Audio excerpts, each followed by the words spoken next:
Assalamualaikum warahmatullahi wabarakatuh. Bismillahirrahmanirrahim. Alhamdulillahi rabbil alamin.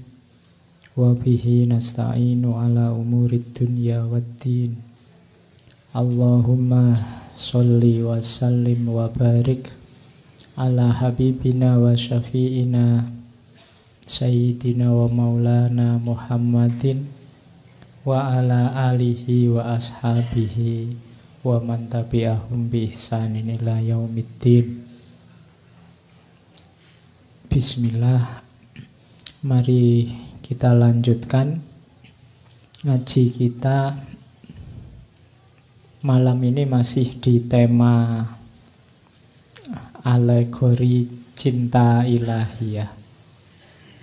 Jadi ini para sufi yang menulis roman percintaan, cuma sebenarnya simbolisme dari cinta ketuhanan. Hakikatnya itu karena mungkin dianggap lebih bisa menarik orang.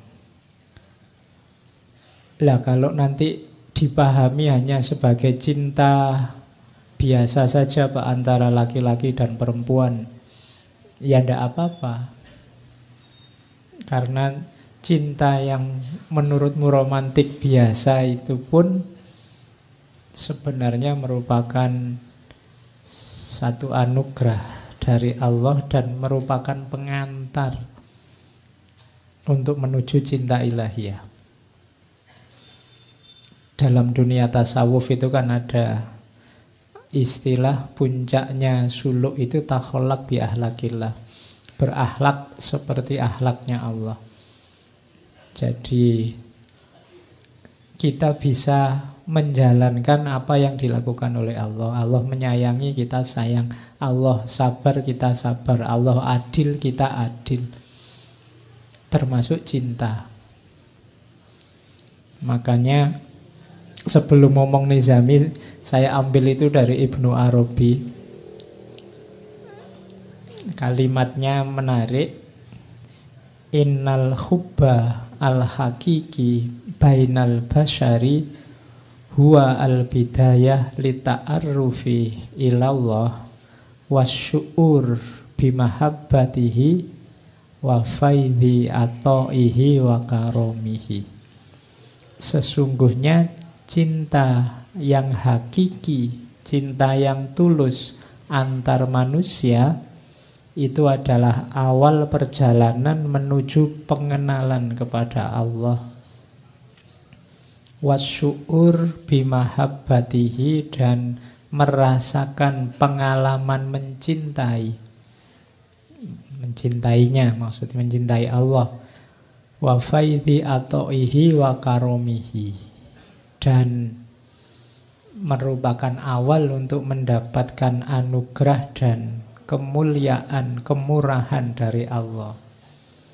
Jadi makanya minggu lalu waktu kita ngomong jami' itu di awal kan ada cerita seorang pemuda ingin masuk ke dunia sufi sama gurunya disuruh pulang dulu, jatuh cintalah dulu. Kalau ada yang tanya dalilnya apa cinta-cintaan laki-laki dan perempuan sesama manusia, Ibnu Arabi ini bisa dipakai. Jadi tapi cinta ya, bukan pacaran. Biasanya kalian salah definisi. Ya cinta ndak harus pacaran. Kadang-kadang pacaran ndak ada cintanya, ya ada. Iya. Loh sekarang pacar sewaan ada loh. Jadi dalam rangka memenuhi kebutuhan biar ndak jomblo, yang penting ada, kan itu ada. Nah, latihanlah mencintai jiwamu biar lembut. Ya sebenarnya banyak. Kalau saya ngomong mencintai ndak harus lawan jenis. Sesama sahabatmu, orang tuamu, saudara-saudaramu, tetanggamu, sesama muslim, sesama manusia, banyak yang bisa dicintai. Cintailah, belajarlah mencintai. Tema-tema semacam ini mungkin perlu agak sering kita angkat karena hari ini situasinya hampir semua mengeraskan hati. Apalagi menjelang pemilu. Seperti hari-hari ini itu keras. Orang lembut pun bisa jadi keras. Rencananya nggak mau maki-maki, tapi begitu membaca WhatsApp, baca Facebook terus nggak sengaja misuh. Situasinya keras, maka cari hal-hal yang bisa melembutkan hatimu. Yo, antara lain baca novel-novel rohani, religius, termasuk novel-novel tentang cinta, seperti malam hari ini. Masih banyak yang lain sebenarnya, tidak cuma dua ini. Para sufi itu punya banyak karya sastra yang luar biasa. Kalau di Indonesia dikenal misalnya beliau Buya Hamka. Itu kan juga sastrawan, budayawan, yo ulama. Yang hari ini jarang bisa begitu. Oke, malam ini kita ketemu cerita yang sangat terkenal, Laila Majnun. Jadi Laila Majnun ini sebenarnya sebelum ditulis oleh Nizami, nama lengkapnya, nama aslinya adalah Ilyas sebenarnya. Lengkapnya Jamaluddin Ilyas bin Yusuf bin Zaki. Cuma nama penanya Nizami. Kadang-kadang disebut Nizami Ganjawi karena berasal dari daerah Ganj. Daerah Ganj itu sekarang daerah Azerbaijan. Ya, zaman itu masih di bawah Imperium Persia, dinasti Seljuk. Nizami ini anak yatim sejak kecil. Cuma dibesarkan oleh pamannya, disekolahkan. Sangat pinter, menguasai banyak ilmu agama sehingga nanti digelari hakim. Hakim tidak dalam arti penguasa pengadilan yang memutuskan, tapi orang yang ahli hikmah. Makanya digelari Hakim Nizami. Oke, yang menarik dari hidupnya Nizami, ya beliau ini sastrawan, menulis banyak naskah khususnya yang mirip-mirip kayak Laila Majnun ini. Satu lagi yang terkenal, Shirin Khusro. Silahkan dicari juga ceritanya. Malam ini kita bawa Laila Majnun. Nizami sendiri menikah 3 kali. Ya enggak apa-apa toh, kan belum 4. Oke. Istri yang pertama itu hadiah dari sultan. Ya kan. Kalau sultannya sering ngasih hadiah kan dia dapat banyak. Oke. Dan Laila Majnun ini cerita yang sebenarnya sebelum ditulis oleh Nizami, dia sudah jadi cerita rakyat. Sudah jadi cerita yang lesan, folklore. Jadi orang Arab sudah kenal Laila Majnun, khususnya syair-syairnya. Meskipun ada kontroversi, apakah ini kisah nyata atau kisah rekaan. Tapi jangan salah, di India ada kuburannya. Jejer, kuburannya Laila sama kuburannya Majnun. Kapan-kapan kita ziarah ke sana. Loh ya apa-apa tuh jalan-jalan ke India. Nanti ketemu Shahruh Khan. Jangan salah, saya kemarin lupa minggu lalu cerita bahwa Jamek itu hidup dijamin oleh sultan namanya Shahruh Khan di Persia. Shahruh Khan ini cucunya Timur Leng. Ya. Oke, yo Sayangnya ndak bisa nari kayak Syahrukh Khan. Oke, bismillah ya, kita mulai. Ini cerita, ndak usah ditanyakan aslinya ada apa ndak. Malam ini kita ingin mengambil saja hikmahnya, bagaimana cinta ketuhanan itu yang ingin dikatakan oleh Nizami lewat Laila Majnun. Ya, Majnun itu gelarnya, nama aslinya Qais Ibnu Mulawih, atau ada yang bilang Ibnu Mulawah. Kalau Laila Ibnu Amir. Jadi ini anak-anak muda dari dua kabilah yang berbeda. Ya nanti karena saking gilanya dengan cinta disebut Majnun. Majnun itu dari kata, sebenarnya satu akar kata dengan jin. Mungkin kalau diterjemah letter, Majnun itu orang yang kesurupan jin. Cuma diterjemah jadi gila. Ya, jadi orang kesurupan. Jatuh cinta itu kalau sudah banget kan kayak orang kesurupan, akalnya tidak jalan. Ya, dan secara kimiawi nanti ada penjelasannya. Jadi makanya dia disebut Majnun. Kalau Laila, ya secara akar kata itu ya artinya malam. Ada yang bilang dinamakan Laila pertama karena matanya sangat indah, sangat hitam. Dan yang kedua rambutnya. Jadi rambutnya sangat hitam, pekat kayak malam. Oke, nggak usah tanya, kok tahu sampai rambutnya, berarti Laila nggak jilbaban, Pak. Iya. Nggak usah tanya itu, nanti diskusinya geser. Oke. Yo kamu tanya ustadz-ustadz yang ahli fikih itu. Wong ndak jilbaban kok diceritain. Nanti kamu tanya lagi, Qais berarti ndak sholat ya Pak waktu gila itu. Iya. Oke. Ya itu biarkan ustadz yang lain yang menjelaskan. Nanti kalau ini disebut ndak sholat nanti nggak jadi dijelaskan. Jadi ini dua orang anak muda. Nanti kalau baca Laila Majnun, bab paling awal itu cerita tentang ayahnya. Namanya Umar. Jadi ayahnya ini sampai tua belum punya anak. Melakukan usaha apapun, susah sekali punya anak. Akhirnya berdoa, disuruh tirakatan sama orang-orang dekatnya, dan dikaruniai anak laki-laki yang ganteng luar biasa, nanti dikasih nama Qais. Yang Qais ini idola pokoknya di sukunya.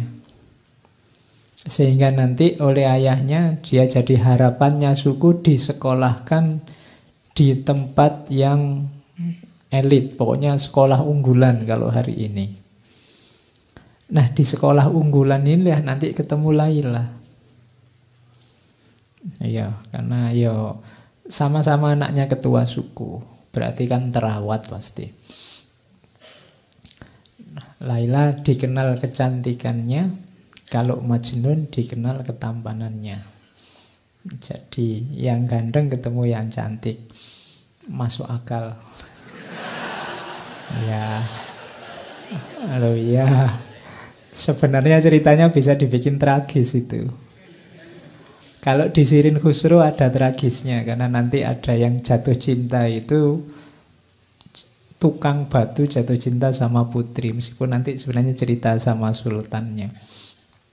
Tapi kalau di Laila Majnun yang ingin ditonjolkan bukan itunya, tapi bagaimana orang ketika sudah dilanda cinta itu sudah lupa dengan semuanya. Harusnya begitu. Kalau kita sudah merasa cinta sama Allah, rasanya semua yang lain tidak berarti. Kamu boleh mengklaim, Pak, saya sudah cinta sama Allah, kalau apapun yang lain di dunia sudah tidak ada artinya. Kalau kamu masih panik, masih sumpek, masih gelisah, masih khawatir, masih takut oleh apapun hal yang bukan Allah, berarti belum cinta. Cirinya itu nanti ditunjukkan oleh Nizami lewat Laila Majnun. Jadi karena satu sekolahan, begitu melihat Laila pertama kali, Majnun langsung jatuh cinta. Kois ini langsung, apa kalau bahasa romannya, dia kayak orang kehilangan kesadaran. Laila juga begitu, sama-sama sukanya. Jadi kalau di kelas itu lirik-lirikan, pandang-pandangan gitu, sama-sama sukanya. Makanya di bagian awal itu dua-duanya digambarkan sama-sama mabuk. Jadi serangan pertama itu kan memang dahsyat bagi yang alami, yang belum dibayangkan. Jadi itu syairnya yang bagian-bagian awal. Jadi berlalu masa saat orang-orang padaku memohon pertolongan, dan kini adakah penolong yang akan mengabarkan rahasia jiwa pada Laila. Itu maunya Kois. Kemarin-kemarin aku kan ketua suku orang kaya, sering dimintai bantuan. Sekarang ada ndak yang bisa membantu aku? Wahai Laila, cinta telah membuatku lemah tak berdaya, seperti anak hilang, jauh dari keluarga dan tidak memiliki apa. Cinta laksana air yang menetes menimpa bebatuan. Waktu berlalu dan bebatuan itu akan hancur berkepingan, berserak bagai kaca, berpecahan. Begitulah cinta yang engkau bawa padaku, dan kini telah hancur binasa hatiku. Hingga orang-orang memanggilku si gila, yang suka merintih dan menangis sedih. Mereka mengatakan aku telah tersesat.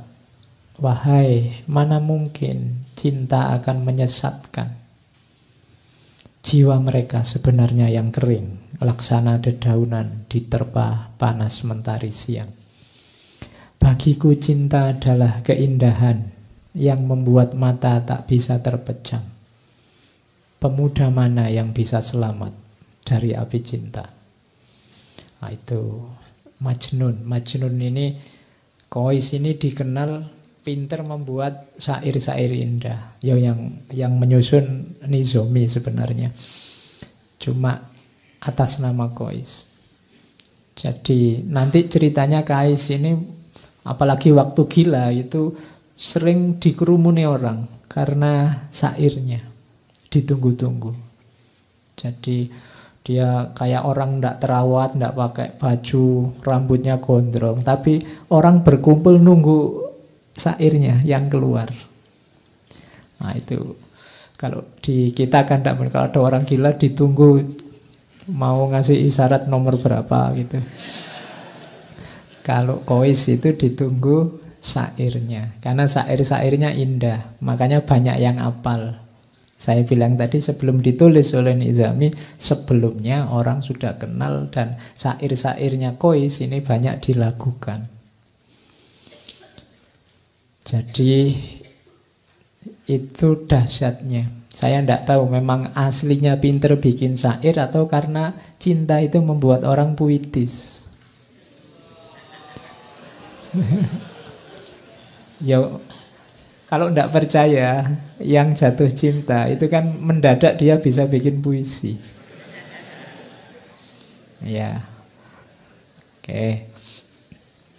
Jadi wong kehujanan pinggir jalan gitu aja kamu berteduh, itu kan kalau yang jatuh cinta itu bisa lahir puisi. Tapi yang ndak sedang jatuh cinta kan paling kamu mainan HP apa gitu. Jadi mungkin dua-duanya, dia memang punya bakat bikin puisi dan sedang jatuh cinta, lebih dahsyat puisinya. Oke, Laila juga begitu. Laila juga di beberapa bagian Laila Majnun itu banyak juga mengeluarkan puisi-puisi.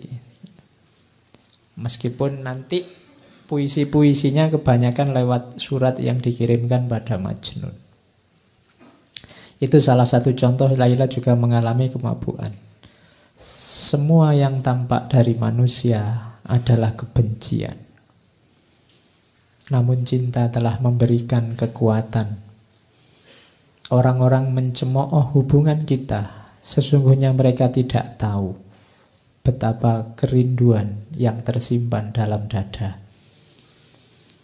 Jadi syair ini lahir ketika orang mulai rame. Jadi ini dua orang, anaknya orang terpandang, pacaran kemana-mana berdua, tidak bisa dipisah. Jadi gosip di mana-mana. Wong sedang belajar loh, sedang kuliah loh, kok yo pacaran kan itu. Itu terus jadi gosip, jadi omongannya orang. Nah, ayahnya Laila itu merasa bahwa ini pencemaran nama baik. Jadi ini meruntuhkan kehormatan suku. Maka untuk tidak timbul masalah terus, tidak jadi bahan omongan terus, Laila ini dipanggil pulang, sudah kamu tidak usah sekolah, di rumah saja. Jadi dua anak muda yang sedang senang-senangnya, sedang mabuk-mabuknya sekarang dipisah. Dan dimulailah babak pertama kegilaannya Majnun. Jadi waktu dipisah itu mulailah dia nyari-nyari cara untuk ketemu tapi tidak bisa. Mulai keluar banyak syair, tangisan-tangisan. Kemana-mana yang keluar dari mulutnya hanya Laila. Pokoknya Laila, Laila, Laila. Terus yang keluar dari mulutnya itu. Ini pelajaran sebenarnya dari Nizami. Kalau kalian memang sedang jatuh cinta sama Allah, akan keluar secara otomatis dari mulutmu nama Allah. Kamu sengaja atau tidak, pasti akan keluar. Kalau itu memang cintamu pada Tuhan sudah tumbuh dalam hatimu. Tidak bisa dipaksa. Mungkin sekali-sekali kamu, Pak saya ingin jadi orang kaya wali-wali sekti itu. Dari mulutnya Allah terus. Mungkin 5 menit kamu bisa Allah, Allah. Bariku ya lali. Kenapa? Fondasinya belum ada. Ya tekadmu ada, tapi fondasinya belum. Cinta. Kalau sudah cinta, tidak perlu dipaksa. Otomatis. Nggak perlu kamu... Pokoknya Pak, setiap malam saya baca sekian ribu kali namanya Allah. Nggak harus kamu patok begitu, otomatis akan keluar ketika cinta itu ada dalam dirimu. Makanya latihanlah jatuh cinta. Jiwamu biar paham, oh kayak gini cinta itu. Itu yang dialami oleh Majnun. Kemana-mana yang dia sebut hanya nama Laila. Tuh. Jadi katanya Majnun, Laila telah dikekang oleh orang tuanya dan orang tuanya mengancam dengan niat jahat kejam. Tiada lagi harap pertemuan. Ayahku dan ayahnya sesak dada dan sakit hati mereka. Bukan karena apa-apa, hanya karena aku mencintai Laila.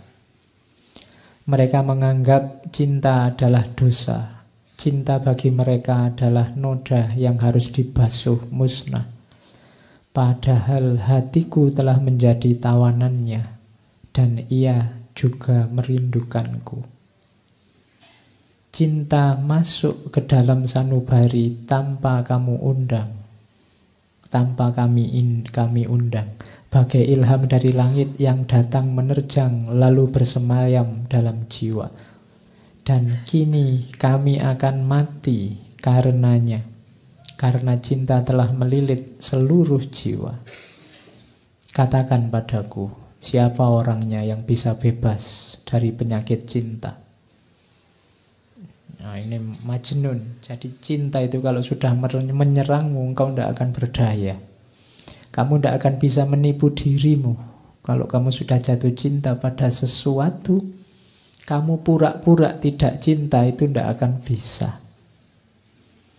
Ya mungkin ditolak, ya mungkin tidak nyambung, ya mungkin dia tidak suka padamu. Tapi kalau kamu memang jatuh cinta, kamu tidak akan bisa mengelak.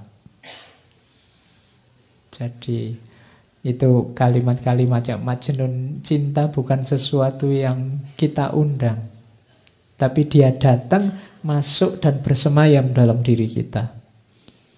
Kita tidak akan punya daya kalau sudah datang. Makanya katanya Gibran, pasrahlah kalau cinta memanggilmu. Kenapa? Tidak akan bisa kamu lawan. Kamu tidak akan bisa menipu dirimu. Dan Majnun mati-matian berusaha untuk bisa bertemu Laila. Macam-macam nanti ceritanya di novel itu. Ada yang dia pura-pura jadi pelayan perempuan. Nanti diatur sama teman-temannya. Teman-temannya juga kasihan, ini anak jatuh cinta kok dipisah. Dirancang untuk bisa ketemu. Akhirnya Majnun nyamar jadi anak perempuan. Masuklah ke kamarnya Laila. Ngapain di kamar? Enggak, loh ini penting. Di kamar hanya pandang-pandangan. Sama-sama masih saling terpesona. Hanya diam. Coba mau baca nanti novelnya. Jadi hanya diam, hanya melihat, saling mengagumi, saling terpesona, dan tidak ngapa-ngapain. Tidak usah dibayangkan aneh-aneh. Terus nanti ketahuan, terus pergi. Ada juga cerita nanti Majnun ini nyamar jadi pengemis. Suatu ketika dia ketemu ada pengemis perempuan. Kemudian pengemis ini ditemui, tolong semua alatmu ngemis kasih saya, semua yang aku miliki tak kasih padamu. Jadi dia mengemis untuk bisa ketemu Laila. Dari rumah ke rumah. Makanya ada syairnya itu kan. Duhai, betapa besar bahaya ku undang sekedar untuk bertemu denganmu. Ku korbankan segala yang ada padaku. Ku ubah diriku hingga engkau pun tak mengenaliku. Ku ayunkan langkah dengan tetes air mata. Dan setelah memasuki perkampunganmu, ku buang semua tanda yang membuat orang mengenaliku. Ku ikat diriku dengan rantai baja bagai budak hina, berjalan menengadahkan tangan meminta sedekah. Dan bocah-bocah itu tiada suka melihatku. Mereka berkumpul mengelilingiku, menghardik dan melempariku seperti anjing pengganggu. Jadi dia sudah ngemis, pura-pura jadi orang hina, minta-minta dari rumah ke rumah, dikejar anak kecil-kecil, diteriaki anjing. Tidak masalah, yang penting akhirnya sampailah di rumah Laila. Itu Majnun. Kini aku hadir di dekatmu. Wahai Laila, tak mampu ku tahan air mataku. Kasihanilah kelemahanku, begitu berat penderitaanku. Nah, itu Majnun. Jadi dan tidak ketemu, hanya sampai rumahnya saja.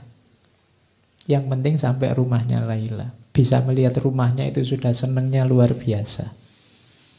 Itulah cinta. Kalau kamu jatuh cinta, melihat sandalnya ada di luar itu senang. Oh iya kan? Wah, alhamdulillah ada sandalnya, berarti dia ada di dalam. Nah, itu jatuh cinta. Ada cerita yang lain, suatu ketika Majnun sampai pura-pura jadi binatang. Iya. Jadi suatu ketika dia lihat penggembala kambing yang itu bisa bebas keluar masuk di tempatnya Laila.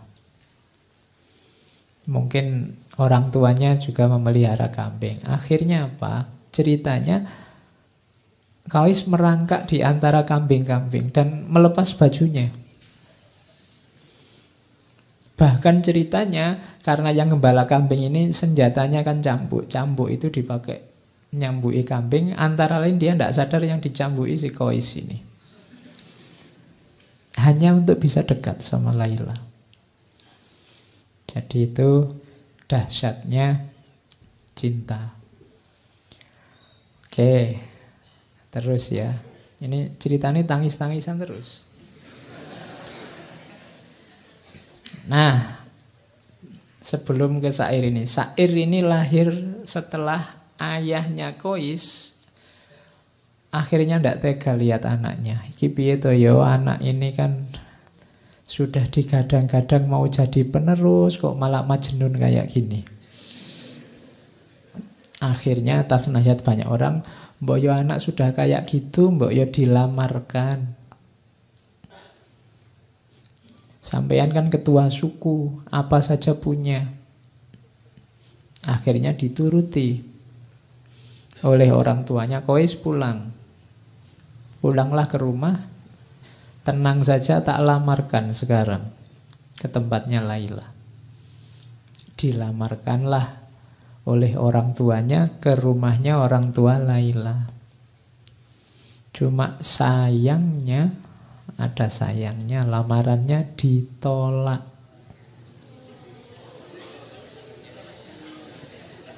Iya. Jadi kenapa ditolak? Padahal ayahnya sudah bilang minta apa saja saya penuhi. Syaratnya apa saja bisa saya penuhi, termasuk seandainya nyawaku yang harus jadi taruhannya. Katanya orang tuanya Laila, siapa saja boleh menikahi anakku kecuali putra Anda.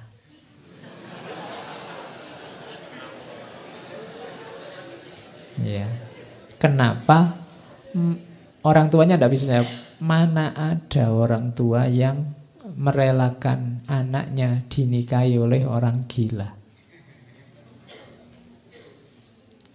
Mana ada orang tua yang merelakan anaknya dinikahi oleh pemuda yang tidak waras? Karena ya ayahnya Laila ya ngerti kegilaannya Majnun, meskipun gilanya memang karena mencintai putrinya. Tapi dia tidak mau. Wong dulu masih waras, pacaran saja digunjingkan orang, kita malu luar biasa, apalagi sekarang. Jadi sudah serius seperti itu masih ditolak. Bisa dibayangkan ya. Majnun yang tadinya sudah merasa agak sembuh, merasa terhibur, wah nanti dilamarkan oleh ayahku pasti beres. Tapi kok ya ditolak. Mulai lagi kumat. Jadi, nah ya. Dan dia katanya Majnun, rumahku telah menjadi bara api bagi jiwaku. Tetapi wahai Laila, aku akan senantiasa berada di sisimu. Semoga kasih sayang Allah dilimpahkan padamu. Wahai pecinta yang malang, kerabatku menganggap aku mempermalukan mereka. Teman-temanku pun gemetar jika mendengar namaku. Jadi keluarganya merasa malu oleh kehadirannya, teman-temannya semua juga menjauh, tidak ada yang mau mendekat. Duhai cawan anggur yang ada di genggaman, kini jatuh berantakan. Telah kutinggalkan sanak saudara dan orang tua, sedang kekasihku pun jauh di sana. Namun aku tidak akan menyerah walau kesulitan demi kesulitan mendera. Orang yang tidak merasakan kesengsaraan tidak akan menikmati kesenangan. Dan orang yang tidak pernah dihimpit kesedihan, mereka tidak akan dapat memahami hati yang sedang merana sendirian. Jadi Mulai dari sini Majnun nanti mulai menyepi, menjauh dari keluarga, menjauh dari masyarakat, hidup di padang-padang pasir. Apalagi nanti kemudian keluarganya karena masih mempertimbangkan harga diri, khawatir malu, akhirnya pindah menjauh dari daerah situ ke daerah Najd. Wah, tambah lagi puisi-puisinya Majnun karena dia merasa semakin jauh dari Laila. Setiap hari hidupnya di padang-padang pasir, di bebatuan, di bawah padang pasir, di goa-goa. Uniknya, selain tadi sering dikerubungi orang-orang, hewan-hewan yang ada di sana itu patuh sama Majnun. Bahkan kabarnya sampai anjing, ular, macam-macam binatang-binatang buas itu kalau di dekat Majnun jinak. Jadi cirinya ada Majnun itu biasanya ada binatang buas yang berkumpul di sekelilingnya yang harusnya saling memakan malah tidak saling memakan. Itu penjelasannya Nizami untuk menunjukkan bahwa orang yang jiwanya diliputi oleh cinta, auranya juga aura cinta. Siapapun dekat akan senang. Beda dengan orang-orang yang jiwanya penuh kebencian. Jangankan ngobrol mendekat aja males, hawanya ndak enak. Iya. Jadi bangun jiwamu dengan aura yang penuh cinta. Bahkan binatang buas pun bisa tunduk, bisa patuh. Kadang-kadang kalau Majnun sedang tidur di tengah padang pasir, binatang-binatang ini yang menjaga. Itu kelebihannya para pecinta. Oke. Ini pelajaran dari Majnun lagi, bahwa cinta itu kebebasan. Wahai Laila kekasihku, berjanjilah pada keagungan cinta, agar sayap jiwamu dapat terbang leluasa. Melayanglah bersama cinta laksana anak panah menuju sasarannya. Cinta tidak pernah membelenggu karena cinta adalah pembebas yang melepaskan simpul-simpul keberadaan. Cinta adalah pembebas dari segala belenggu. Jadi contoh paling mudah, di mana sih pembebasannya cinta itu? Majnun tidak lagi terikat oleh apapun selain cintanya. Dia rela kehilangan bahkan keluarganya, apalagi posisinya sebagai putra mahkota, apalagi kedudukannya, teman-temannya. Dia enteng saja melepaskan semuanya. Itu menunjukkan bahwa cinta itu membebaskanmu dari apapun, bahkan contoh paling kecil lagi, bahkan membebaskanmu dari dirimu sendiri. Cinta membuat orang tidak egois. Kalau masih egois, masih belum cinta. Masih egois itu kan masih berpikir tentang dirinya sendiri terus. Perhitungan apa yang enak, apa yang menguntungkan bagiku. Tapi orang yang jatuh cinta tidak. Makanya katanya Majnun, cinta itu membebaskan manusia. Kalau kita semua menggunakan relasi cinta, mungkin hari ini nggak sepanas ini, nggak sesumpek ini. Kampanye itu mungkin juga nggak panas kalau saling mencintai. Mungkin yang satu bilang, ya kalau beliau mau jadi presiden, ya monggo saya persilahkan.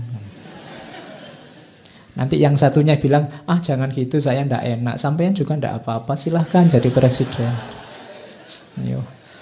Bayangkan loh kalau yang kampanye kayak gitu kan enak, kita bisa ketawa-ketawa bareng. Oke, sekarang kan saling rebutan. Kalau cinta saling membebaskan. Oke. Terus, walau dalam cinta setiap cawan adalah kesedihan, namun jiwa pecinta akan selalu memberi kehidupan. Jangan takut sedih, jangan takut ganjalan, jangan takut penderitaan. Karena cinta akan selalu memberimu hidup. Oh, yang pernah jatuh cinta kemudian patah hati bisa memahami ini. Kesedihanmu itu yang luar biasa itu. Itulah yang menghidupkanmu lewat kenangan-kenangan, memori-memori. Indah loh. Loh, kenangan itu kan membuatmu kangen, membuatmu rindu, membuatmu ingin ketemu lagi, ingin hidup sebelum bersama dia. Jadi cinta itu sakit, tapi sakitnya cinta itu ngangen nih.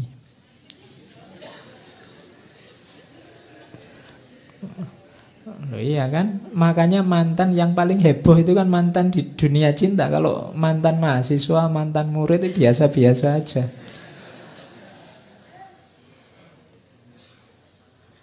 Banyak racun yang harus kita telan untuk menambah nikmatnya cinta. Atas nama cinta, racun yang pahit pun terasa manisnya. Jadi kalau ini ya, yang alami pasti tahu. Orang lain melihat itu, kamu itu ndak capek, kamu itu ndak males, toh kamu itu kok mau-maunya, toh itu kan bagi orang lain itu racun-racun. Apa enak, apa enaknya. Tapi bagi yang ngalami, itulah nikmatnya cinta. Jadi itu pelajaran dari Majnun. Terus, bertahanlah kekasihku, dunia diciptakan untuk kaum pecinta. Dunia ini ada karena cinta. Percayalah kalau tidak ada satupun orang yang punya jiwa cinta, tidak ada lagi relasi antar manusia yang namanya cinta, dunia ini bubar. Detik ini juga. Kalau tidak percaya, coba saja. Karena orang akan saling mengobjekkan, orang saling memanipulasi, orang saling. Dunia akan bubar. Masih ada. Cinta masih banyak, maka dunia ini masih ada. Ya paling di medsos rame, tapi dalam kehidupan sehari-hari, enggak. Cinta itu masih banyak. Kalau enggak, ya sudah kiamat dunia ini. Oke, jadi itu pelajaran bahwa cinta itu membebaskan. Terus, nah ini dari Majnun lagi, tentang pelajaran tentang jarak. Cinta itu paradok. Bila dekat rumahnya Laila, aku merasa terbebani. Tapi bila aku jauh darinya, aku merasa sedih. Sehingga dekat maupun jauh, bersemayam rindu dan gelisah. Saat dia berjanji, cintaku kian menggebu menanti. Saat dia tidak janji, aku mati menanti datangnya janji. Sehingga jauh maupun dekat, hanya dia di angan. Namun jarak dekat atau jauh belum menyembuhkan apa yang kami rasakan. Sungguh pun ternyata dekat dengannya lebih baik daripada jauh darinya. Jadi ini logika jarak. Kita sama Tuhan kan juga begitu. Dekat sama Tuhan ada tanggung jawab, ada beban-beban. Jauh sama Tuhan itu menggelisahkan. Kamu mungkin agak ngeri-ngeri, Pak, kalau saya dekat terus sama Tuhan, nanti buka HP harus hati-hati, gak boleh buka yang gitu-gitu. Nanti bohong dikit gak bisa, sholat harus tepat waktu, puasa harus sholat tahajud.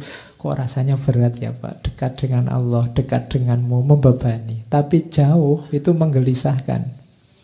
Waduh kok jauh ya dari Allah, nanti jangan-jangan dapat murkanya, jangan-jangan dia Allah tidak berkenan, tidak ridho.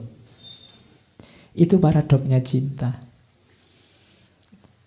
Dekat sama yang kamu cintai, itu kan kamu merasa terbebani, aku harus membuat dia bahagia, aku harus membuat dia nyaman, jangan sampai dia tidak berkenan.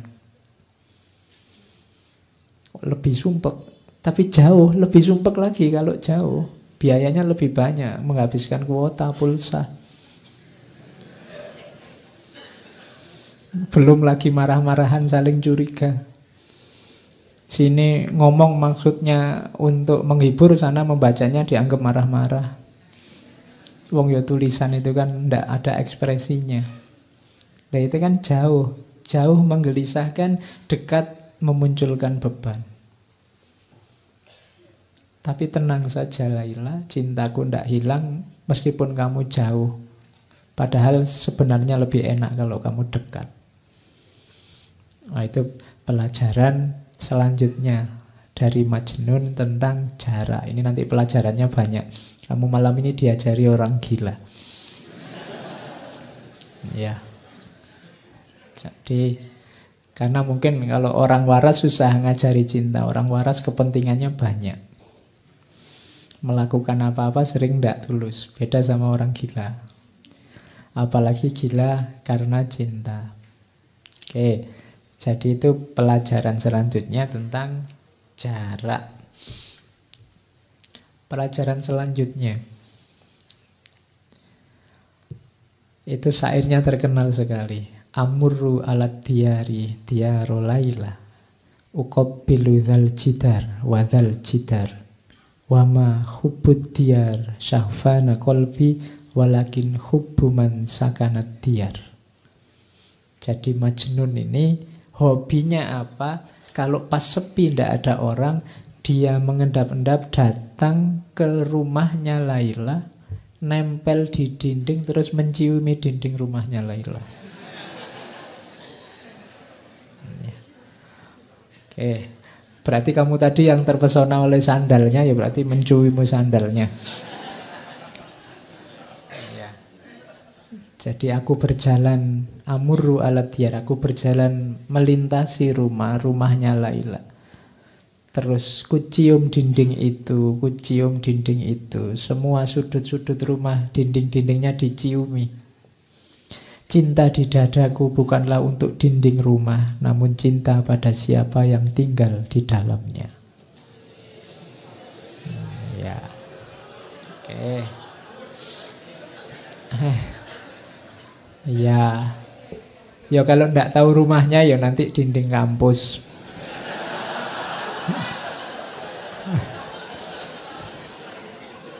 Loh iya loh. Jadi kalau pas lagi kuliah itu kamu bisa nyiumi dinding. Nanti kalau ada dosennya lewat ngapain? Saya tidak menyiumi dinding ini, tapi yang sedang kuliah di dalam, nah, gitu. Oke. Ya. Jadi apa? Ini pelajaran dari Nizami. Kalau kita jatuh cinta, maka semua yang berhubungan dengan yang kita cintai pasti juga kita cintai, kita hormati, kita hargai, jadi berharga. Berarti apa? Kalau kita cinta sama Allah, pasti kita juga memuliakan dan menghargai semua yang berhubungan dengan Allah. Apakah itu manusia, apakah itu binatang, tumbuhan, alam semesta. Konsekuensi dari mencintai Allah pasti mencintai semuanya, karena dalam semuanya ada tanda-tanda kehadiran Allah. Temboknya Laila adalah tanda adanya Laila. Maka semua orang, semua makhluk harusnya juga kita cintai. Kalau orang ngaku mencintai Allah tapi masih ada yang dia benci di alam ini, padahal semua yang ada di alam semesta ini adalah tanda-tanda kehadirannya Allah, berarti sebenarnya dia belum terlalu cinta. Jadi cinta pasti tidak menyisakan kebencian apapun. Kalau itu cinta pada Allah, tidak mungkin kita ada benci pada apapun yang bukan Allah. Karena yang bukan Allah itu kan juga berhubungan dengan Allah. Jadi ini, kisah ini pelajaran dari Qais bahwa semua yang berhubungan dari Laila adalah manifestasi kehadirannya Laila. Dia hormati, dia hargai, dindingnya dia ciumi. Oke. Terus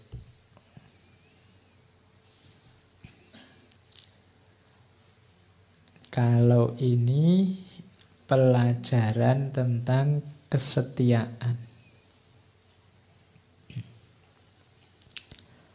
Jadi orang yang mencintai, jadi saya bilang tadi ya, Kois itu selalu ditunggu syair-syairnya. Syair-syairnya indah-indah dan penuh makna.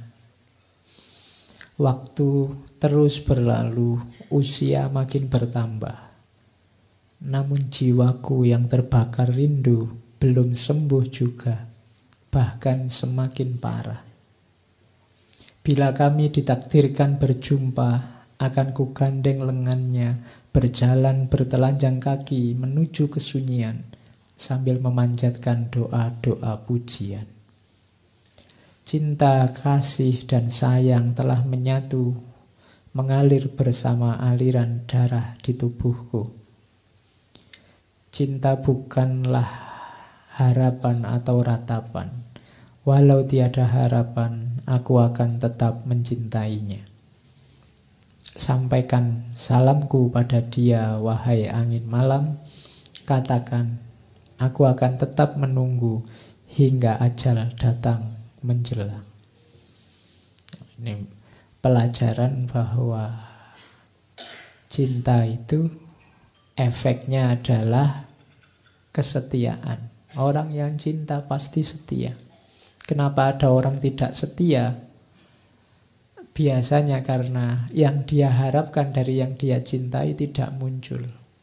Ketika ada harapan-harapan selain cinta itu sendiri, berarti ada pamrih-pamrih. Kalau masih ada pamrih-pamrih, berarti belum cinta yang tulus. Cinta bukanlah harapan atau ratapan. Walau tiada harapan, aku tetap mencintainya. Jadi, kalau memang benar itu cinta, tidak usah kamu tuntut untuk setia, pasti setia. Kalau sampai nanti tidak setia, berarti belum cinta. Atau cintanya hilang. Kenapa kok cintanya bisa hilang? Karena mungkin dulunya itu bukan cinta, tapi ada harapan-harapan, keinginan-keinginan yang sekarang tidak terpenuhi, maka kemudian nyeleweng. Jadi itu pelajaran selanjutnya tentang keteguhan hati. Kalau ini agak panjang. Jiwa orang yang dimabuk cinta, ini pelajaran ya, untuk mendeteksi dirimu kamu sudah jatuh cinta apa belum. Akan terasa sakit karena rindu. Coba ditelusuri masing-masing kalian. Ada ndak rasa rindu yang menyakitkan? Ingin ketemu terus, tapi begitu ketemu nggak tahu mau ngapain. Itu menunjukkan ingin ketemu saja. Ketemu saja sudah. Beres. Ya bukan karena saya ingin ketemu sekali dia Pak. Kenapa? Utangnya belum dibayar misalnya. Bukan itu. Kalau itu bukan kerinduan namanya. Nah, ya, ini rindu yang jadi setiap kali berpisah kamu sakit, kamu ingin ketemu terus. Sebab pecinta ingin selalu bersama. Tapi halangan tidak akan henti-henti. Biasanya banyak ujiannya. Pecinta seperti dua ekor kijang di bukit gersang. Selalu bersama, walau tiada makanan. Jadi ciri pertama itu jiwa pecinta, itu jiwa rindu pada yang dicinta. Kalau kamu cinta sama Allah, maka hatimu selalu ingin ketemu dengan Allah. Hal-hal tidak penting kayak ngaji ini mungkin membuatmu sebel karena aku segera ingin ketemu Allah. Atau seperti burung merpati, walau terbang bebas di angkasa luas, tetap saja kembali pada kekasihnya.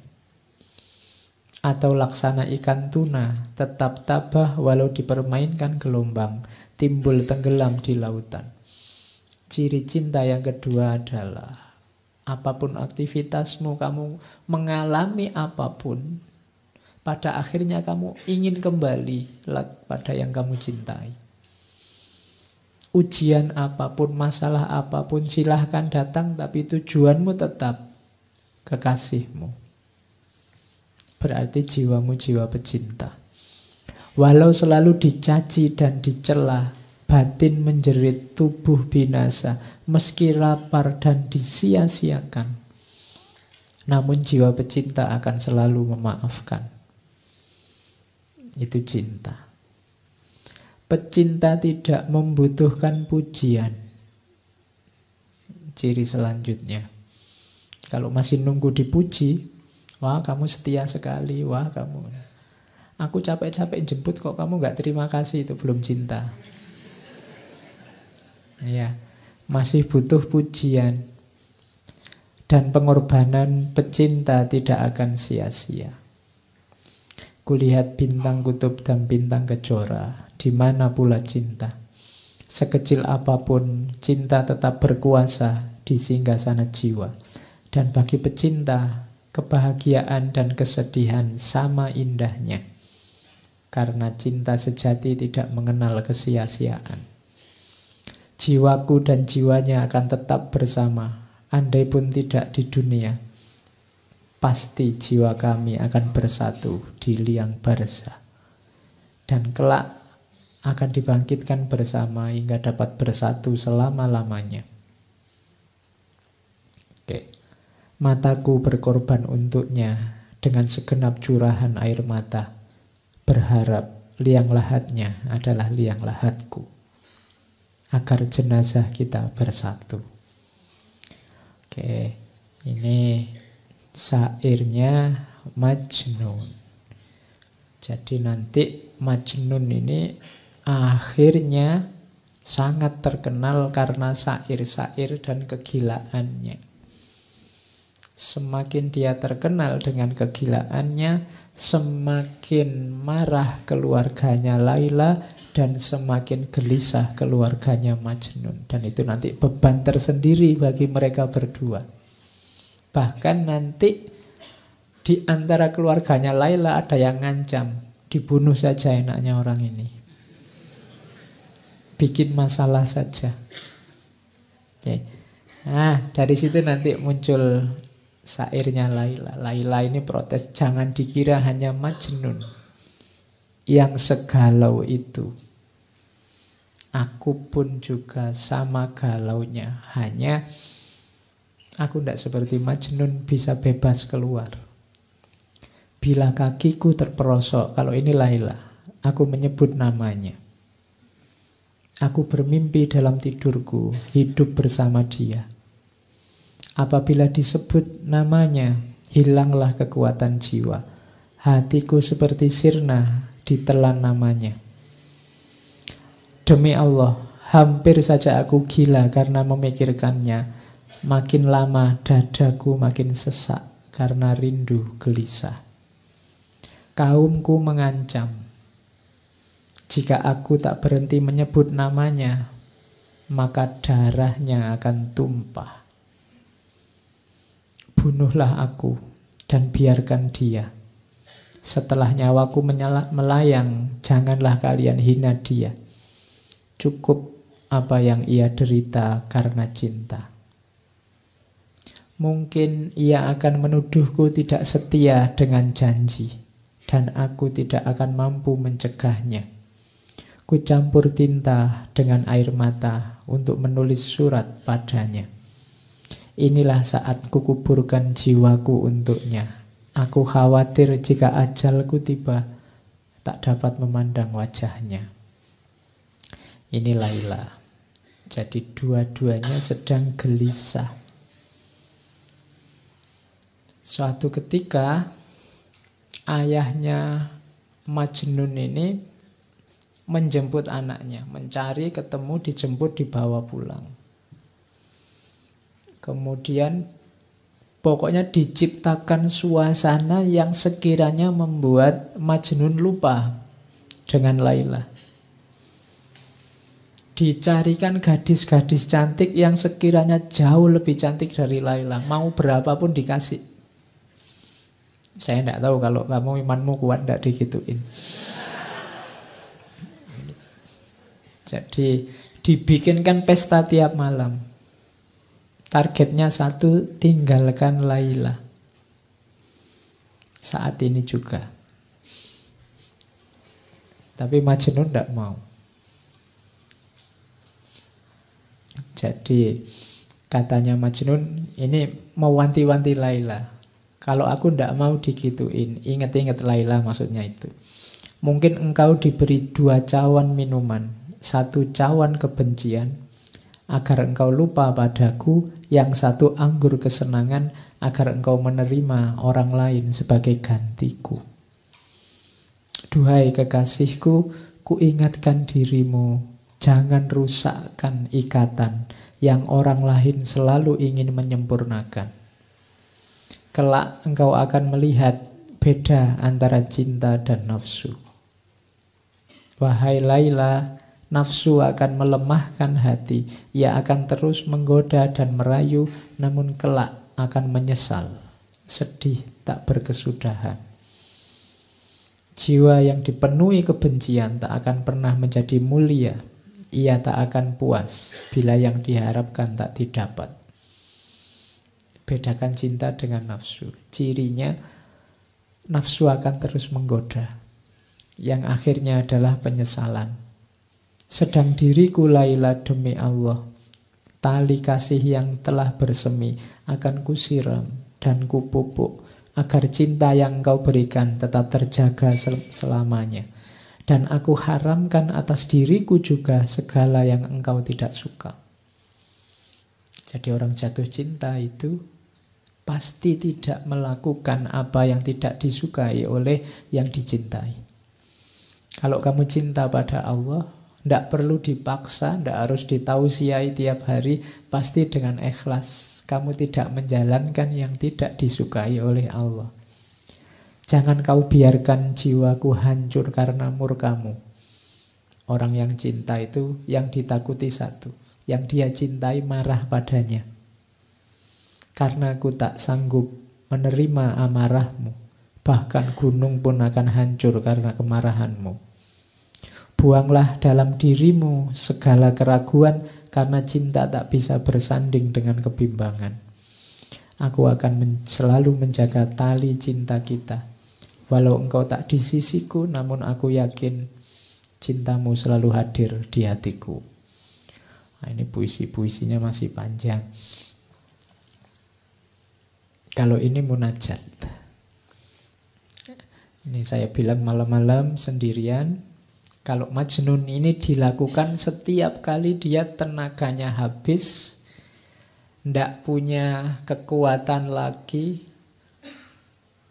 Jadi Majnun ini kan jarang makan, di tengah padang pasir mengembara. Jadi tiap kali kehabisan energi kayak orang sudah megap-megap mau mati, munajat ini dilakukan. Setelah baca munajat ini kekuatannya kembali lagi. Iya. Cuma ini Majnun ya, tidak harus ditiru. Ya, ini katanya Majnun, Tuhan, apalagi yang dapat aku lakukan? Aku telah lelah dan tubuhku melemah. Itu, yang lemah tubuhnya, tapi lihat yang didoakan siapa? Aku memohon dengan kekuatanmu, ringankanlah langkah kaki Laila untuk menemui diriku yang tidak berdaya. Wahai Tuhan, aku adalah hamba-Mu. Apalah guna hidupku jika harus menanggung beban seperti ini? Tunjukkan kemuliaan-Mu, turunkanlah berkah-Mu agar jiwaku dapat hidup kembali, terhindar dari lembah kematian dan memperoleh kekuatan untuk melangkah menemui kekasihku. Jadi ini munajatnya. Setelah ini terus dia merasa dapat energi baru, terus kumat lagi. Ya. Jadi wahai Laila, aku tahu engkau terpenjara dalam lingkungan keluarga yang mengasihimu, tapi mengapa engkau tak hendak melihat diriku yang terlunta-lunta di padang gersang? Aku hidup terasing. Orang-orang menganggapku gila, mereka menista dan menjauhiku. Duhai kekasihku, cinta telah mengambil jiwaku dan menyandingkannya dengan jiwamu. Aku tidak akan mempedulikan anggapan orang. Aku hanya memohon padamu, kuatkanlah tali pengikat jiwa kita. Jangan biarkan tangan-tangan kotor menjamahnya. Jangan kau biarkan nafsu dan kemewahan dunia melenakan jiwa kita. Cukuplah bagiku kenangan saat-saat bahagia ketika aku memandang jernih matamu, dapat menikmati madu senyummu, memandang ikal rambutmu bagai debur ombak di pantai. Biarkan kenangan itu menjadi mata air kebahagiaan, tempat istirahat musafir cinta yang kehausan. Kalimatnya abot ya. Ndak tutup. Ini munajatnya Majnun yang dia ucapkan saat dia melemah. Rasa-rasanya sudah mau meninggal. Tapi biasanya setelah membaca ini terus dia bergairah lagi hidupnya. Hidup karena tadi kalimat yang terakhir tadi, kenangan akan yang dicintai. Saya bilang tadi memori, kenangan itu senjata yang luar biasa yang menghidupkan cinta. Jadi ritme hidupnya Majnun ini ya semacam itu. Dia baca puisi, berkeliling-keliling di padang pasir, di daerah-daerah terpencil. Malah orang yang nyari dia karena butuh syair-syairnya. Jadi nanti di beberapa kesempatan sampai ada yang ingin bantu dia. Kalau di buku itu yang saya ingat ada sampai perang segala. Ada namanya Ishak, ada kepala suku namanya Noval, nanti ada penyambungnya dengan Laila namanya Zaid. Ini orang-orang yang ingin bantu dia dengan beberapa cerita. Bahkan ada yang namanya Ishak. Ishak ini orang terkemuka, kasihan melihat Majnun. Terus dia berjanji, Majnun, kalau kamu pengen bareng sama Laila, ya kamu jangan kayak gini, kayak orang gila, mesti ditolak. Kalau kamu percaya padaku, aku yang ngatur, termasuk ngatur dirimu. Jadi selama sekitar 2-3 bulan Majnun ini dilatih hidup normal. Dikasih baju, kan sebelumnya kan tidak pakai baju, tidak pakai apa. Hidupnya di padang pasir. Dilatih kayak orang biasa, hidup normal, kayak orang terpandang. Katanya Ishak, tak jamin nanti tidak lama lagi kamu tak ajak ke keluarganya Laila, kamu pasti diterima. Tapi sudah latihan jadi orang normal. Saya kayak SpongeBob ya, latihan jadi orang normal. Ya, jadi setelah dia dianggap normal oleh Ishak, diajak melamar lagi ke rumahnya orang tua Laila, tapi tetap ditolak. Iya. Jadi pokoknya orang tuanya sudah antipati sama Majnun. Pokoknya asal bukan Majnun. Jadi itu membuat Majnun kalap lagi. Dia puisi-puisinya keluar lagi. Sudah lari lagi ke padang pasir mengembara lagi. Oke, sampai orang tuanya sedih. Menjelang meninggal, ayahnya ini mencari-cari dan ketemu. Majnun sampai sujud-sujud di kakinya karena tidak bisa memenuhi permintaan ayahnya untuk pulang. Tidak bisa. Katanya Majnun, wahai ayahanda, kesedihan adalah takdirku. Penderitaan telah memangsa masa mudaku. Kesedihan bagai ulat yang memakan habis daun-daun bungaku, hingga tunas keindahan hidupku tercabut. Aku duduk dalam kegelapan, berselimut debu, dan telah kuucapkan selamat tinggal pada semua kenikmatan duniawi yang menggodaku. Segala penderitaan telah aku jalani, dan keceriaan masa muda telah tercampak, tersisih. Kini aku datang ke hadapanmu, memohon maaf dan maklummu. Engkau adalah ayahku, orang yang sepantasnya ku minta ridho darimu. Jadi dia tidak sanggup memenuhi permintaan ayahnya untuk pulang hidup secara normal. Akhirnya ayahnya minta, ya sudah kalau gitu permintaanku yang terakhir, ayo kamu ikut aku naik haji. Jadi nanti ada cerita Majnun ini oleh ayahnya diajak ke Mekah untuk haji. Bayangannya ayahnya nanti di Mekah berdoa untuk melupakan Laila. Di Mekah kan doa-doa dikabulkan. Jadi bayangannya orang tuanya itu. Tapi nanti waktu naik haji, lagi asik-asiknya melakukan ritual haji, tiba-tiba ada orang entah sengaja atau tidak mengucapkan kata Laila. Iya. Itu iya. Orang sudah mulai konsen mau ibadah diingatkan lagi. Jadi iya. Seseorang memanggil-manggil namamu saat kami berada di lereng Bukit Mina. Mendengar namamu, terguncanglah hatiku oleh duka.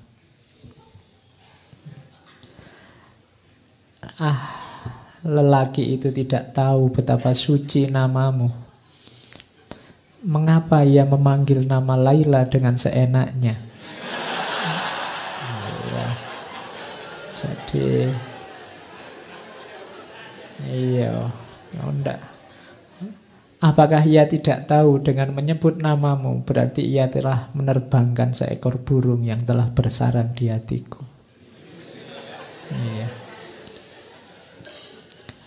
Ia memanggil nama Laila. Semoga Allah membukakan kedua matanya untuk melihat betapa pesonamu yang tak akan mampu dia kira.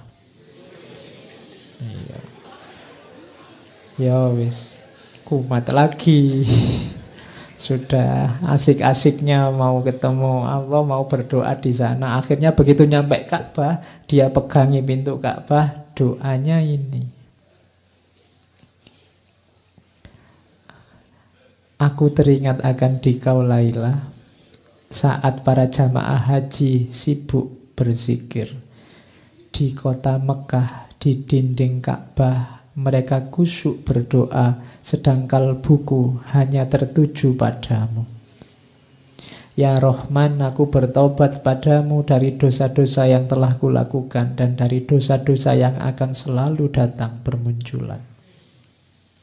Aku mencintai Laila, namun halangan menghadangku untuk bertandang. Aku menyayanginya dan tidak bisa berpaling dari selain dia. Bagaimana aku bisa berpaling darinya sedang hatiku telah tergadai padanya?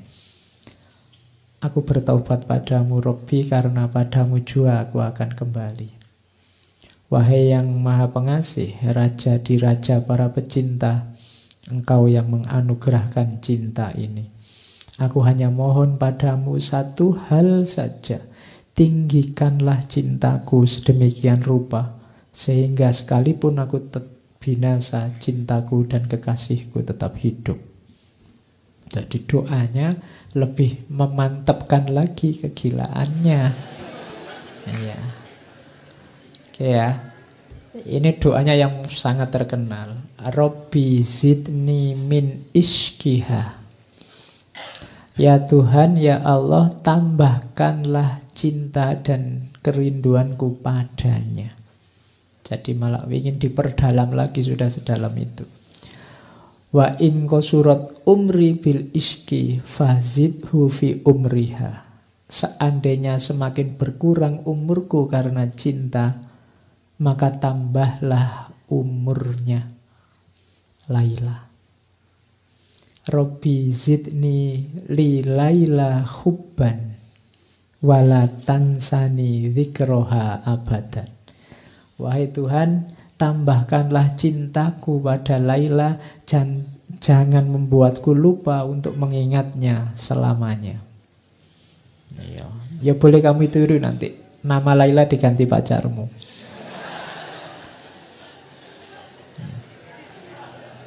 Jadi Robbi, tambahkanlah cintaku padanya. Oke. Yo ini kalau maunya Nizami, substitusinya bukan orang tapi ke Allah. Mintalah untuk kamu biar jatuh cinta sama Allah, dianugerahi rasa cinta pada Allah. Oke, terus kiamatnya di sini.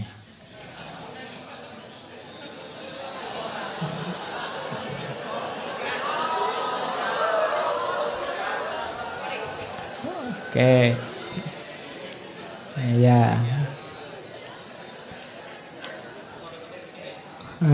Ya, jadi nanti Laila ini dipaksa untuk kawin dengan laki-laki tua namanya Abu Salam. Ya, ini yo bisa dibayangkan seperti apa situasinya Majnun waktu tahu Laila menikah. Wahai dunia, begitukah balasanmu pada pecinta yang tulus ini? Begitukah balasan yang harus aku terima dari pengorbananku?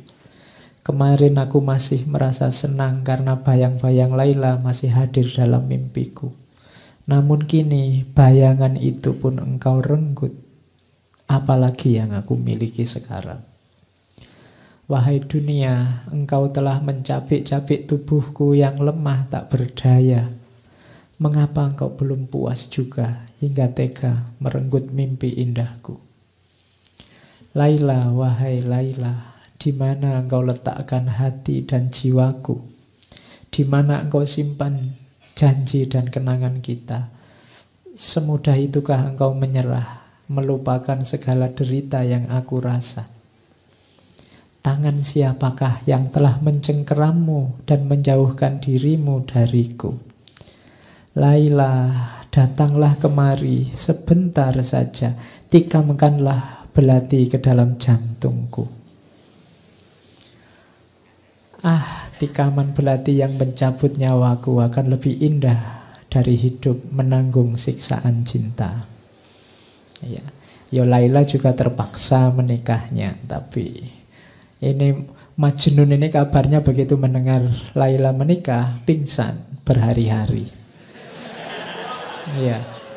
Jadi pingsannya berhari-hari, terus begitu bangun nanti keluar banyak syair kesedihan.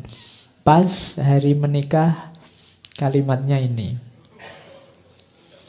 Ya, cuma ini tidak pada resepsi ya, tetap di padang pasir. Jadi katanya, Kois, semoga kalian berdua selalu berbahagia di dunia ini. Aku hanya meminta satu hal sebagai tanda cintamu. Janganlah engkau lupakan namaku, sekalipun engkau telah memilih orang lain sebagai pendampingmu. Janganlah pernah lupa bahwa ada seseorang yang meskipun tubuhnya hancur berkeping-keping hanya akan memanggil-manggil namamu, Laila. Oke, ya boleh kamu tiru nanti kalau mantanmu kawin. Ya. Ya. Jadi ucapan selamatnya dari Kois. Jangan salah, nanti Laila juga jawab. Karena Laila tahu pasti ini Majnun akan galau luar biasa. Ya, jadi Laila menjawabnya pakai surat. Kalimatnya panjang. Dalam hidupku, aku tidak bisa melupakanmu barang sesaat pun. Ku pendam cintaku sedemikian lama tanpa mampu menceritakannya kepada siapapun. Engkau memaklumkan cintamu ke seluruh dunia, sementara aku membakarnya di dalam hatiku. Sementara engkau membakar segala sesuatu yang ada di sekelilingmu. Kini aku harus menghabiskan hidupku dengan seseorang, padahal segenap jiwaku menjadi milik orang lain. Katakan padaku kekasih, mana di antara kita yang lebih dimabuk cinta? Oke. Ya, engkau atau aku. Ya. Tapi nanti ini ya bagian-bagian belakangnya menenteramkan Majnun. Surat ini dari aku, seorang perempuan yang terpenjara di rumahnya, seorang perempuan yang sepanjang hari hanya duduk-duduk sambil termenung di rumah. Untukmu wahai kekasihku, apa kabarmu sayang? Ya. Bagaimana hari-harimu? Dengan siapa engkau menjalani jam demi jam dalam hidupmu di lembah-lembah dan gunung-gunung itu? Aku kira engkau lebih bahagia daripada aku. Engkau bisa bebas pergi kemana saja, dengan siapa saja, dan bisa makan apa saja. Sedangkan aku, ketahuilah kekasihku, aku tak bisa berbuat apa-apa, kecuali hanya menunggu hari demi hari tanpa jiwa. sambil terus mengingatmu dan merinduimu. Hatiku hampa.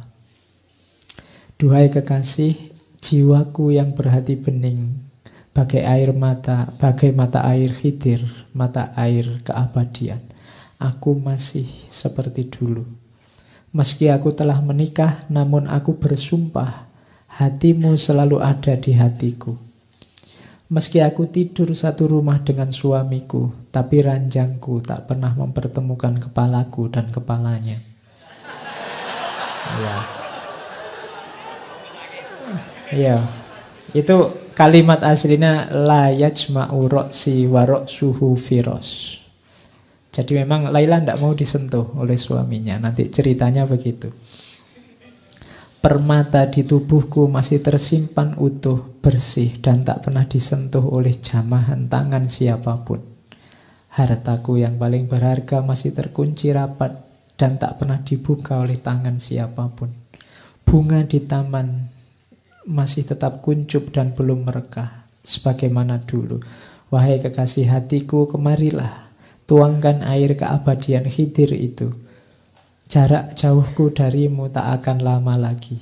Kita akan menyatu dalam keabadian. Ya, ini surat panjangnya Laila karena untuk menenteramkan Qais. Jadi kalau tidak begitu bisa stres terus. Ya. Tapi nanti terus Qais juga balas suratnya. Cuma Qais ini senengnya luar biasa dapat suratnya Laila, sehingga dia yang biasanya bisa bikin syair panjang lebar sekarang tidak bisa ngomong apa-apa. Kalimatnya pendek sekali jawabannya. Nanti penghubungnya ini namanya Zaid. Ini surat dariku, aku yang gelisah dan gila. Untukmu, wahai engkau yang ada di lubuk jiwaku. Kini engkau adalah mahkota di kepala siapa dan kekayaan di tangan siapa. Aku hanyalah debu di lembahmu. Bila engkau menuangkan untukku air pertemuan, engkau menumbuhkan bunga dan menerbitkan musim semi. Namun bila aku memperolehmu dan tak lagi berpisah jauh darimu, bumi ini tak akan menumbuhkan apapun selain debu. Lihatlah, aku adalah tawanan yang terbelenggu. Jadi ini ketidakberdayaan seorang Qais. Ingin sekali ketemu Laila, tapi sekarang dia tidak percaya lagi dengan dirinya sendiri. Kalau aku bersama Laila, jadi apa Laila? Kalau aku tidak berpisah denganmu, bumi ini tak akan menumbuhkan apapun selain debu, karena aku sudah seperti ini sekarang. Tidak pantas lagi dengan dirimu. Jadi itu juga hiburannya Qais pada Laila, maka Laila tenang saja, tidak apa-apa. Jadi itu peristiwa kiamatnya Qais ketika pernikahannya Laila. Ya nanti masih ada cerita, misalnya Qais ketemu, saya bilang tadi Noval. Noval ini ketua suku. Ketua suku yang ingin membela Qais. Dia ngerayu-ngerayu ayahnya Laila, tidak dikasih. Akhirnya sudahlah, perang saja. Jadi di Laila Majnun ada peristiwa peperangan antara kubunya Noval, Syekh Noval dengan sukunya orang tuanya Laila. Sukunya orang tuanya Laila kalah. Cuma waktu perang ini Qais sebenarnya tidak ingin perang. Ketika perang Qais malah ada di pihaknya, ceritanya Laila. Sukunya Laila. Iya, bingung ya memang. Jadi karena bagi Qais sukunya Laila tadi kan ditanda-tanda semua yang berhubungan dengan Laila dia sayangi juga. Jadi Qais ini ceritanya ikut membantu mengobati yang sakit, yang luka, tapi dari kubu Laila. Itu yang membuat Noval bingung. Iya. Ya, terus begitu terakhir ayahnya jadi tawanan, katanya ayahnya, nyawaku, sukuku, putriku, ya karena aku kalah terserah mau kamu apain aja.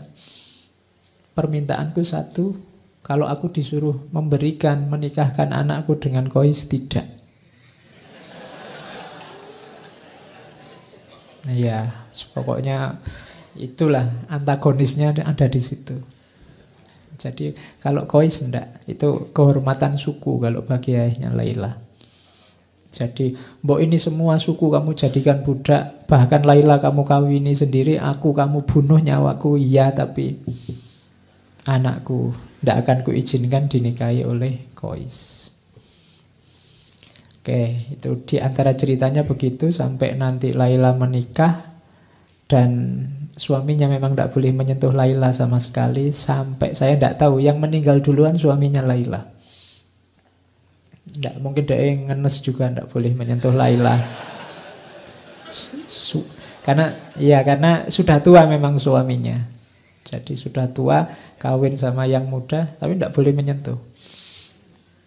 Akhirnya dia meninggal duluan. Tapi Laila ini setelah meninggalnya suaminya, kesehatannya turun drastis karena dia sudah memang habis-habisan memendam rindu. Qais juga sudah habis-habisan begitu.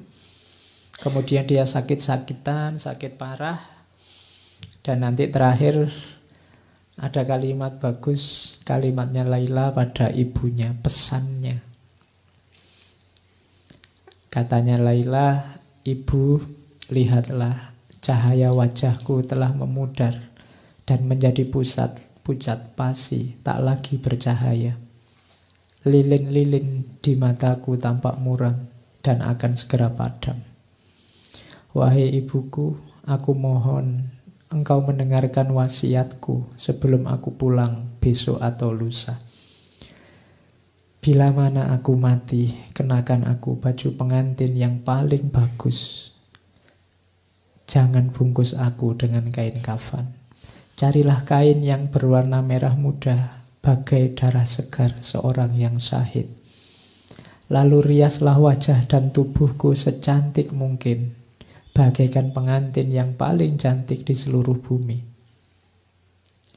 Alis Qais dan bulu mataku ambillah dari debu yang melekat di kaki kekasihku. Dan jangan usapkan ke tubuhku minyak wangi kasturi atau minyak wangi apapun. Usapkanlah dengan air mata Qais, kekasihku. Sesudah aku mengenakan baju pengantin itu dan menjadi sangat cantik dan anggun, aku akan menunggu Qais. Sang pengembara yang luka itu akan datang. Terus, wahai ibu, katakan kepada pengembara yang selalu diliputi kesengsaraan itu, semua sudah selesai. Laila, sahabatnya dalam kesedihan itu, sekarang sudah tiada. Ia telah bebas dari belenggu duniawi. Hatinya hanya diberikan kepadamu dan dia mati untukmu. Cinta telah menyatu dalam kehidupan yang ia jalani. Cahaya cinta itu begitu murni sehingga tak ada kebahagiaan lain yang dia ketahui selain menyebut namamu. Tidak ada satupun yang bisa menghibur pikirannya yang selalu tertekan kecuali cintanya padamu. Dan dengan cinta itu jiwanya yang lembut telah pulang ke alam keabadian. Semua berkahnya hanya untukmu. Ini pesan terakhirnya Laila lewat ibunya. Kemudian Laila meninggal. Bisa dibayangkan bagaimana kondisinya Qais. Dia pingsan berhari-hari. Iya, pingsan berhari-hari. Terus setelah itu dia lari-lari ke makamnya Laila. Dan setelah itu dia tidak kemana-mana lagi, hanya ada di makamnya Laila. Pekerjaannya tiap hari memeluk nisan dan makamnya Laila. Dan ini kalimat terakhirnya. Sebelum menyusul Laila, nanti dia meninggal dalam keadaan memeluk pusaranya, memeluk makamnya Laila. Engkau telah keluar dari kehidupan yang membingungkan ini. Dunia adalah rangkaian pengkhianatan dan perselisihan yang tidak pernah berakhir. Dan aku berharap engkau dapat segera melepaskan belenggu di kakiku dan memuaskan dahagaku dengan minuman cinta yang memabukkan. Di sana kita akan segera bertemu dalam kebahagiaan abadi. Lilin yang menyinari hidup kita akan semakin bersinar dengan nyala yang lebih terang. Cinta kita akan bercampur dengan cahaya keabadian. Ya Allah, dengarlah hamba-Mu. Dalam tatapan cinta, bebaskanlah dia dari segala penderitaan yang menimpanya selama ini. Atas nama-Mu, rengkuhlah dia dalam pelukan-Mu. Ya Allah, tunjukkanlah kasih sayang-Mu, tunjukkanlah kebesaran-Mu pada diriku ini. Pertemukanlah segera aku padanya. Tidak ada lagi yang dapat kupertahankan di dunia ini setelah jiwaku satu-satunya Engkau panggil. Setelah itu tidak ada. Jadi mereka berdua meninggal. Itu akhirnya Laila Majnun. Nanti cerita ini ada beberapa tambahan. Ada cerita juga seorang sufi. Kalau di akhir cerita itu Zaid tadi yang jadi penghubung itu bermimpi dua-duanya berbahagia di alam sana. Qais dan Laila sedang berbahagia dengan pakaian terindah, dengan keremajaannya lagi dan seterusnya. Tapi nanti ada seorang sufi yang bermimpi. Jadi sufi ini bermimpi bahwa di akhirat sana Allah menyapa Qais. Sapaannya pada Qais adalah, wahai Qais, mengapa engkau menyebut namaku dengan nama Laila waktu di dunia? Itu sebenarnya ingin menunjukkan bahwa sebenarnya ini kisah tentang cinta ilahiyah. Kisah tentang cinta kepada Tuhan yang sudah mendalam. Itu yang membuat para sufi mabuk Allah.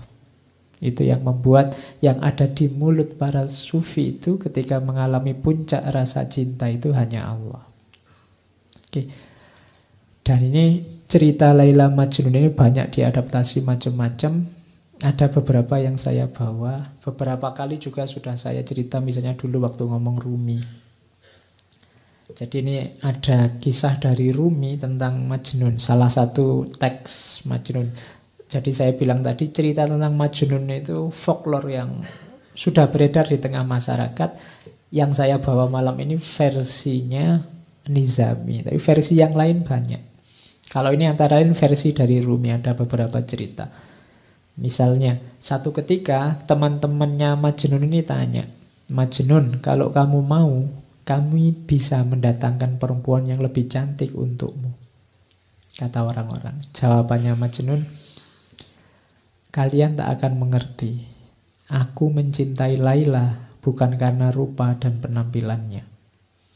Saat memiliki gelas, yang terpenting dan yang paling membahagiakan bukan bentuk gelas itu, melainkan ketika aku bisa menikmati anggur dengan gelas tersebut. Kalian sebaliknya, merasa puas dan cukup dengan bentuk gelas, tapi tak tahu apa yang paling penting dari sebuah gelas. Tak ada artinya gelas emas berhias permata, tapi isinya cuka.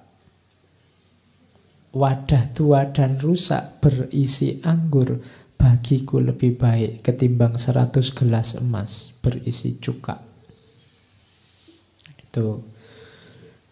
Kalau bahasa hari ini mungkin jangan lihat casingnya. Kalau sudah jatuh cinta itu casing tidak penting. Orang yang masih ribut dengan rupa, dengan casing, itu sebenarnya belum jatuh cinta. Kalau sudah jatuh cinta tidak penting lagi itu. Makanya katanya Rumi, cinta menjadikan sesuatu tampak menawan. Namun yang tampak menawan tak selalu menyebabkan jatuh cinta. Kalau kamu sudah jatuh cinta, seperti apapun kondisi yang kamu cintai akan tampak indah. Itu yang tidak dipahami oleh banyak orang. Tadi kamu mendengarkan ceritanya Laila Majnun kan, mbok sudah nyari yang lain kan banyak. Sesimpel itu yang ada di pikiran kita. Kenapa? Karena kita belum jatuh cinta. Yang sudah dan pernah jatuh cinta pasti ngerti apa nilai yang dicintai. Tidak sekedar casingnya. Oke, itu kisah carangan kalau di wayang ini, kisah petelan yang diambil Rumi. Ada lagi kisah potongan lagi saya bawa, kalau ini menarik.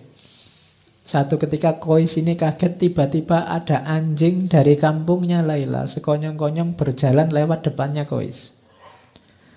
Kois mengikutinya karena dia pingin segera ketemu Laila, jangan-jangan ini bisa mempertemukan aku dengan Laila. Di tengah perjalanan Kois melewati sekelompok orang kampung sedang sholat. Mungkin anjingnya lewat masjid mungkin. Tapi Kois tidak lihat mereka karena Kois sedang konsentrasi mengejar anjingnya. Ya. Setelah Kois pulang, orang tadi yang sholat marah-marah pada Kois. Wahai Kois, tadi engkau melewati kami saat sedang sholat. Kenapa kau tidak ikut sholat dengan kami? Kok kamu tidak lihat kita sholat, kamu lewati saja? Katanya Kois, demi Allah, saat kalian sedang sholat berjamaah, aku sama sekali tidak melihat kalian. Kenapa? Hatinya hanya fokus pada anjing dan yang dia cintai, Laila. Siapa tahu anjingnya bisa mempertemukan dengan Laila. Bila kalian benar-benar cinta pada Allah, sebagaimana diriku cinta pada Laila, pasti kalian tidak melihat aku.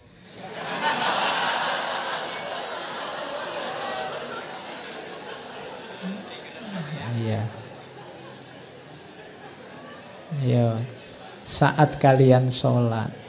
Ya. Padahal kalian sedang berbicara dengan Allah, tapi mengapa kalian masih bisa memperhatikan diriku?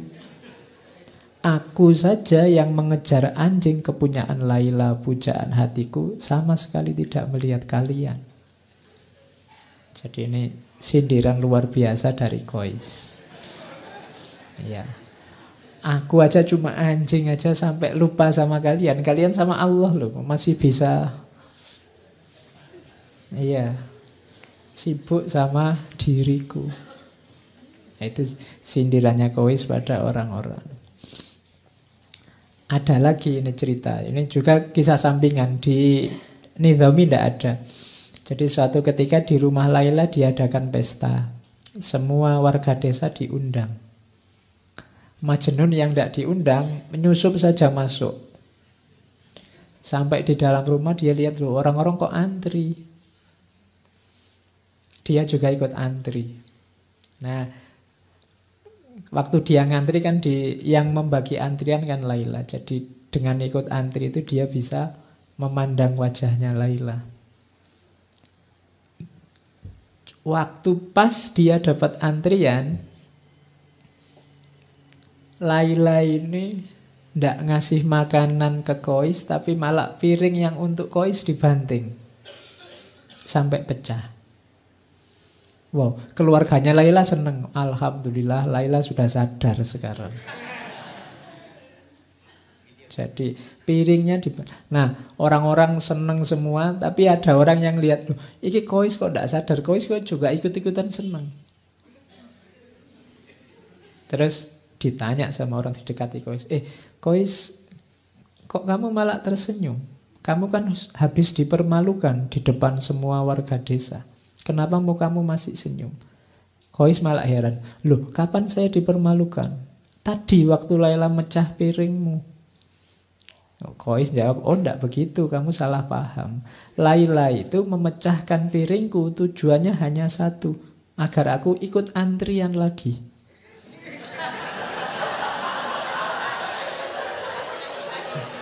Ya. Jadi kalau aku ikut antrian lagi ya Pak, aku bisa ketemu lagi, kita bisa berlama-lama saling memandang. Ya, sehingga rindunya bisa terobati. Jadi rahasianya di situ. Ya. Ini sebenarnya sindiran bahwa kalau Allah ngasih kamu susah, kalau Allah ngasih kamu ujian, kesulitan, itu mungkin karena Allah ingin dekatnya lama sama dirimu. Kalau doamu lama tidak dikabul-kabulkan, mungkin Allah suka rindu mendengarkan suaramu terus. Jadi jangan salah paham dulu. Makanya cintailah Allah, dekatilah Allah dengan rasa cinta, maka Kamu tidak akan kecewa, tidak akan mengeluh, tidak akan putus asa. Karena banyak rahasia di balik itu. Nah, itu rahasianya cinta ilahi. Kayak Laila yang banting piringnya Kois itu kalau dilihat biasa saja kelihatan, wah ini tega sekali sama Kois. Tapi Kois yang ngerti rahasianya malah tertawa. Orang kampung yang tidak tahu dia sorak-sorak, dianggap wah Laila sudah sadar padahal tidak. Oke. Terus kalau ini pernah saya bawa lupa di. Jadi ini satu ketika Majnun ini sakit sama teman-temannya dibawa ke tabib. Katanya tabib, oh ini sakitnya parah. Harus dibedah karena ada yang infeksi, ada darah yang harus dikeluarkan. Tapi Majnun menolak, jangan. Saya tidak mau dibedah. Tabibnya bingung, lah kok kamu takut? Selama ini kan kamu keluar masuk hutan sendiri. Macan tidak takut, apalagi binatang buas tidak takut. Lah kok kamu dibedah aja takut? Katanya Majnun, tidak. Bukan dibedahnya yang saya takut.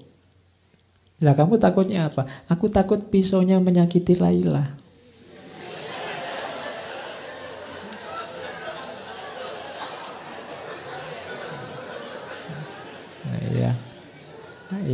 Ya tabibnya heran. Lu menyakiti dari jalur mana? Wong yang dibedah kan badanmu. Katanya macam, lu justru itu. Laila itu ada di setiap bagian tubuhku. Dia ada di aliran darahku.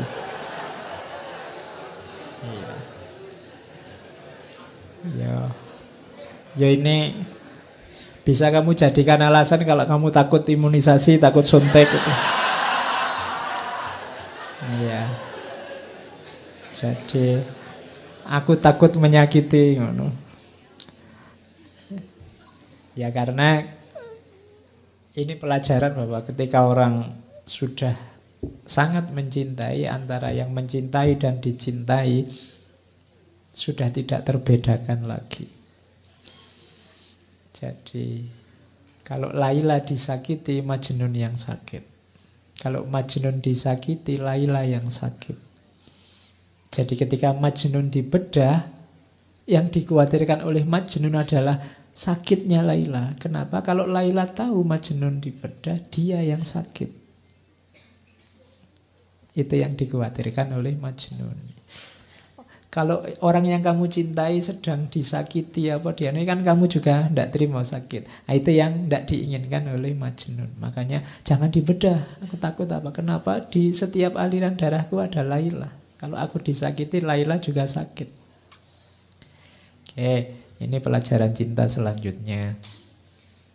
Ada kisah petelan lagi saya bawa.